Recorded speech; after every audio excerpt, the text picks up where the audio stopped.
Thank you so much for watching this video up to this time, and there is one more thing I would like to tell you about the Dehancer, and that is their mobile app.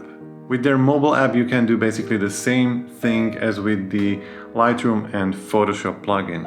You can use various film stocks, you can use their presets, you can tweak their presets, or you can build your own presets so your mobile photos will look like they were shot on some kind of film camera.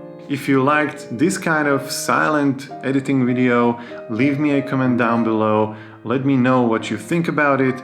Don't forget to hit the like button, subscribe to this channel also for more videos in the future, and I will see you next time.